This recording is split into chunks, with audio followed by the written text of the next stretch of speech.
What's up, you guys? Welcome back to my channel. My name is Grady, and I listen to country music and whatever else I want to. And at the start of today's video, we got a sponsor. Our first sponsor ever. My first sponsor ever. And it is Ridge Wallet.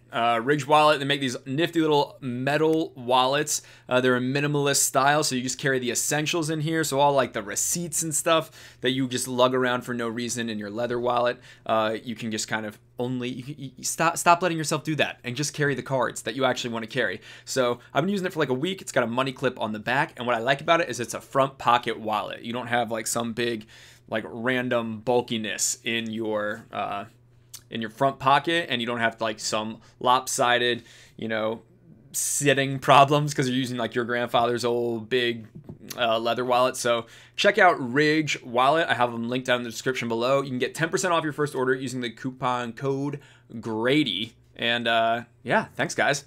Today's video, we got a new single Smackdown. If you've seen single Smackdown before, you know that I take 3 new launch singles from 3 new projects in country music, and I compare them on 3 different metrics: on lyrics and delivery, on sound and production, and then on X Factor. What is something special about this song, if anything, or does it have cultural significance? And today's 3 competitors that we got going head to head are some heavy hitters. We got Blake Shelton's new song, which is called God's Country. We got Luke Bryan's new single called Knockin' Boots. And we got Midland, who I really like Midland, even, authenticity debate aside. And they got a new song called Mr. Lonely. So I'm going to give all 3 of these songs a listen, and we're going to see what I think. So I'm going to start with Luke Bryan's new song, Knockin' Boots. Now, I've actually liked Luke Bryan's output for the last 2 years a lot more than I've liked his stuff that was maybe the 3 or 4 years before that, when we were very much in the Strip It Down and Crash My Party kind of era, and Winner Winner Chicken Dinner, all that kind of like super bro-ish stuff. I think ever since like Fast, which he put out, I've actually liked maybe every other one of his singles, and he is kind of the dominant star of country music at the moment. Knockin' Boots does not sound exactly like it's going to be a very thoughtful song, but let's give it a listen and find out. This truck needs a half tank. It's got snaps. Let go of that.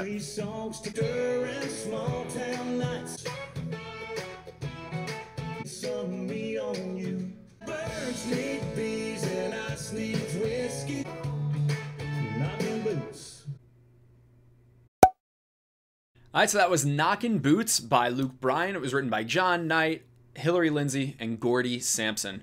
And it is a very, very simple song, almost reminiscent to me of something like Faith by George Michael, where it's like, I guess it would be nice.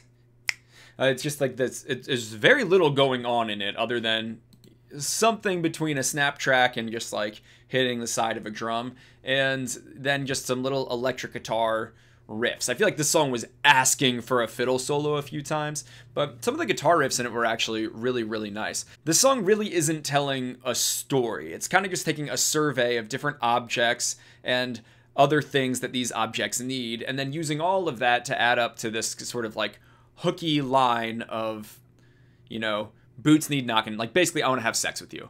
But it doesn't really tell a story to get you there. Luke's not saying like, I love you, and it's just kind of more about the nature of people should be together because like certain things have natural gravitational pull. A truck needs a tank, birds need bees, ice needs whiskey. I feel like lyrically pretty let down by this song. There's some fun, like the concept of it is fun, but it's so impersonal.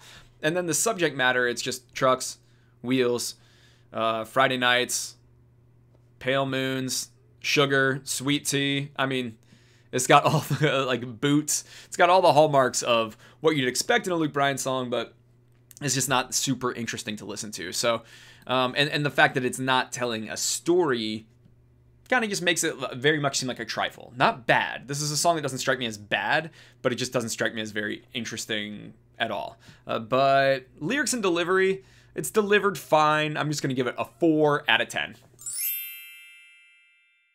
The sound of this song is pretty nice. I think that it's very simple. It's almost too simple. Like I said, I think it needs to be a little more extra somehow. This just kind of feels like a demo almost. Like I really like the little guitar bits in it, and it does have a sort of, for being kind of just a snap track song, it's got a kind of, it almost feels like it wants to kind of get to like a honky tonk sound, but it doesn't. And I think it's just, it doesn't, there's not enough changes in it. It's literally just like the whole time. And so to me, it just feels kind of weirdly acoustic. It doesn't like hit you hard enough. So I would just give this a 5 out of 10. And then X Factor points, you know, I think that whenever Luke Bryan does something right now, it is culturally relevant within country music. He is very divisive, and his sort of shaking it in his tight jeans thing has been very divisive for country music and really emblematic of bro country for the past few years. Don't drop that, hey. But the fact that Luke Bryan's kind of the star of this generation, it also kind of can't be denied. And so anything he does, it matters, but this just feels like really kind of rushed out, kind of random. I feel like they just announced this and then boom, it's here. And then it's not a very interesting song. So I don't think this gets much X Factor points. There's not a ton to talk about with this, and it's a very generic subject matter song and very impersonal to him. So X Factor points, just like a 1 out of 5. So altogether, that gives Knockin' Boots a score of 10 out of 25, which is very low, considering like how unoffended I was by that song. So maybe I'm crazy, maybe it's just the nature of these videos that the first one starts off low, but 10 out of 25 for Knockin' Boots. Next up, we got Blake Shelton's new song called God's Country. Blake Shelton's in an interesting spot in his career because he's kind of been really good lately after being, much like Luke, part of the whole bro country world. His last album, Texoma Shore, was surprisingly traditional. I think like maybe he is starting to prepare for the last phase of his career where he's not kind of the top dog or the young cool thing on the scene. That's Kane Brown and Luke Combs right now. And so he's putting out songs like I Lived It, which make him feel way more like a senior within the country radio crowd. And I'll Name the Dogs was a fun single.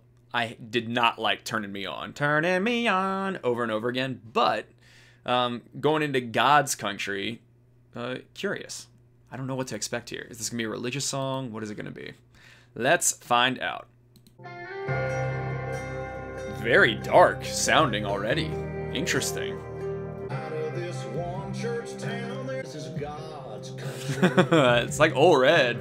Baptized in holy water and shine. What kind of pine wood box I end up in?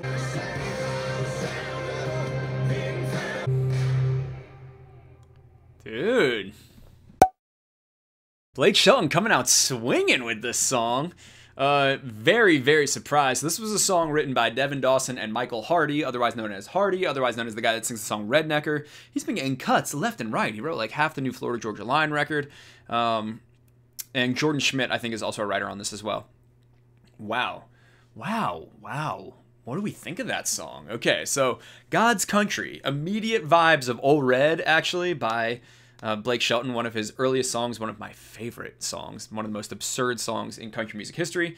It also reminds me of Better Dig 2 in its creepiness. I mean, that song kind of slaps. That song is, it does feel like almost a prison escape song because of that constant like clap through it. Almost kind of feels in the same way like a Chain Gang kind of groove. And it's a really dark, sort of like delicious, is that the word that comes to mind, song? I'm very, very sort of giddy that Blake Shelton did something so weird. I mean, when did these, I mean, this kind of feels like how a pop song release feels. You know what I mean? Where, you know, you're kind of waiting. Part of what's fun about waiting for like a new Ariana Grande track or something is like, what is she going to do? Is it going to be totally different?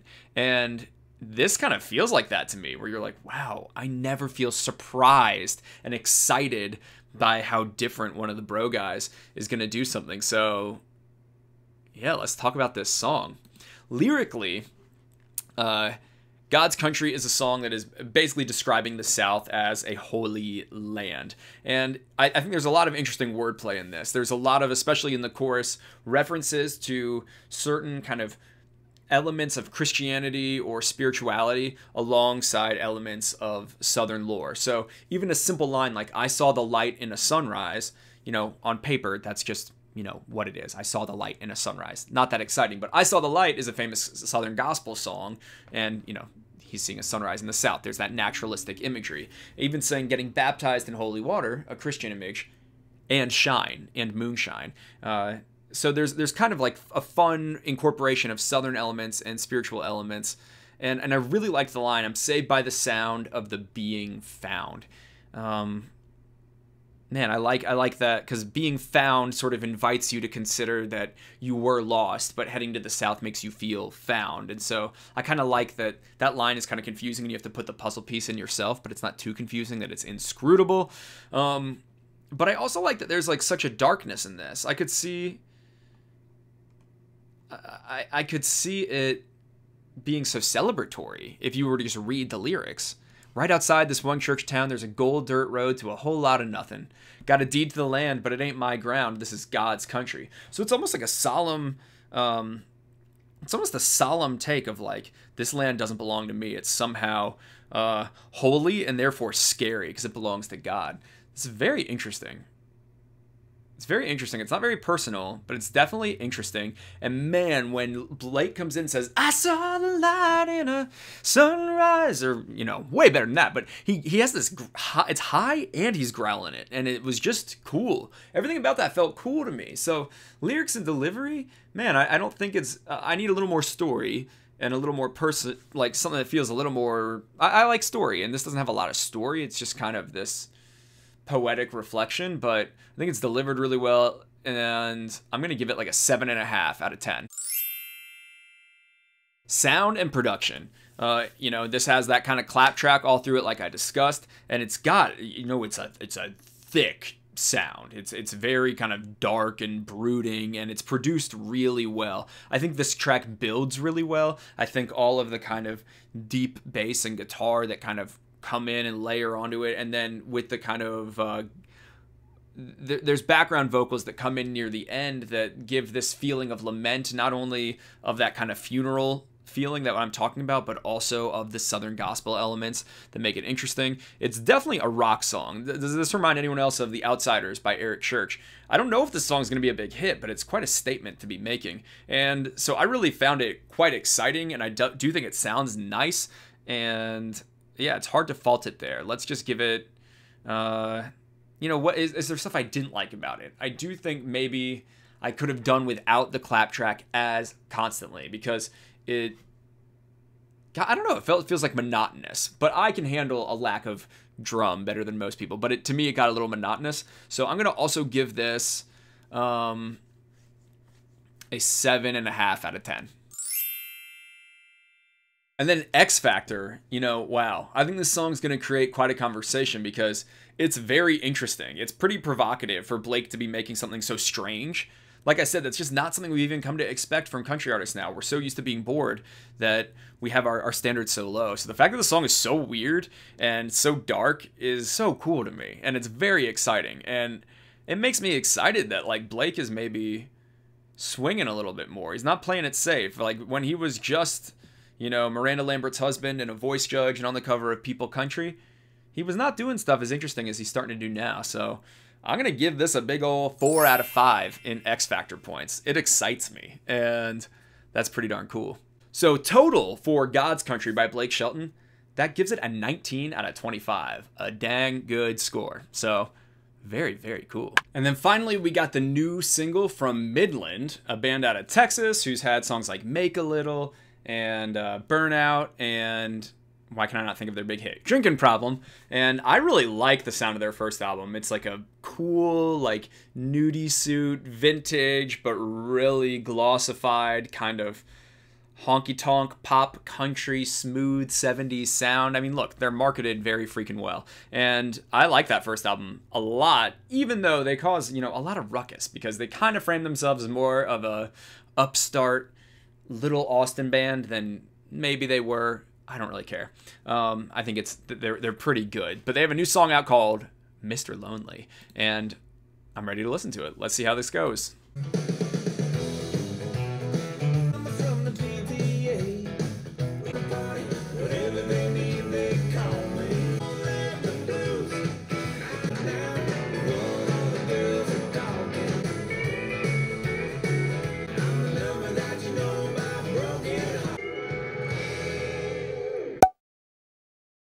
Alright, so that was Mr. Lonely by Midland, and it was written by them along with Shane McAnally and Josh Osborne. I could have told you it was written by Shane McAnally. That very first verse, when we were talking about like women, mamas from the PTA, debutantes and socialites, bachelorettes dressed up in white and a little black dress, divorcees, I was like, that has Shane McAnally written all over it. He's really good at those kind of like, sort of a little bit catty, kind of like societal surveys and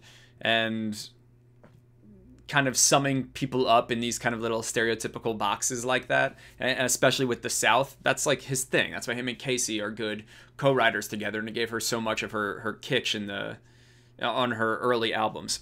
So I'm just saying that makes sense to me. So yeah, that song's fun. I mean, that song reminds me a ton of Make a Little by Midland. It's just kind of a fun honky-tonker little groove of a song. It's interesting they're going with that. You know, I hope it works out for them. I think maybe they're playing the long game, because this is not, their songs have taken a while to climb the charts, and maybe this is like, we're just going to stick to what we do. We're going to stick to the sound that we have, but it's not like bending much from what they've been doing. And I think that's cool. I think that song has a really fun bar vibe, and it's essentially a song just about a guy that's a player. And he's like, I'm Mr. Lonely, and I want to like dance with you / steal your girl. So it's a little bit skeezy of a song lyrically, and maybe they're going for that kind of like dirty, scuzzy vibe, and they've got like a model as their lead singer, and so maybe he can pull it off. And yeah, let's talk about kind of the specifics on this song. Lyrically, it is a song, like I said, that is about this guy kind of on the prowl. He's not Mr. Right, he's Mr. Right Now, and he's what all the girls are talking about. The one and only Mr. Lonely. So I like that this song actually takes a little bit of a narrative. It kind of does the whole listy thing the exact same way the Luke Bryan song does, but this kind of threads a little bit of a narrative in. Because yeah, it's listing all the socialites and debutantes and bachelorettes, but all through it we have this guy, and he's kind of a character. And to me that makes the song a lot stronger, because you have like a narrator that's going through that list with you, and it's just enough story to carry you along, even if the story is as complex as he's trying to find someone to hook up with or dance with, or whatever Mr. Lonely's trying to do. Based on this, provocative line dancing video, probably a little more than just go for a dance. So I think that they are fun. I like the detail a lot of "you can find me in the book or on a bathroom wall." That is funny to me. And yeah, I think it has a kind of like dirty, scuzzy vibe, but I don't think it's like the craziest, most complex lyric, but I think they did a good job with the words here, and it's delivered in a fun way. Nothing earth-shattering. I'm going to give this song a 6.5 out of 10 lyrically. The sound of this song is super, super fun. You got the kind of tavernish piano, you've got a Paul Franklin steel solo, you've got tons of guitar, and just a nice vibe to it. The hand claps, all of these songs are hand clappy, and I get it. I think it's pretty clear that sound works. I think when it's all you've got going on, like in the Luke Bryan song, gosh, it gets so monotonous. But this way, I think like this is a pretty happy medium of the sounds that we like in country music and that define country music, along with the kind of modern production that's fun to tap your toe to. So I think they do it really tastefully and really well. I think that it is, I don't know how hooky it is. Yeah. I don't know how memorable I find this melody. Mr. Lonely, Mr. Good Time. Yeah, I don't know if I'll be able to sing that in a day. So I don't know that the sound is so perfect that it just is stuck in my head. I do remember the double clap though, and that's a little stickier. So yeah, I think, yeah, it's hard to get mad at the instrumentation. I'm really pleased with it, and I think the production of it all sounds really nice. I think they're a well-produced band. I think that them and Shane and Josh are a good match for each other. So I'm also going to give the sound and production here a 7. And then X Factor points, I think that still, like, even though to me, I'm like, Midland's not changing their sound, I have to remember that not everyone is a country nerd, and to many listeners, this is like a different thing. This would be a really different sound on country radio. This really does sound a lot more honky-tonky, a lot more like something that you would have heard Brooks and Dunn doing in the 90s.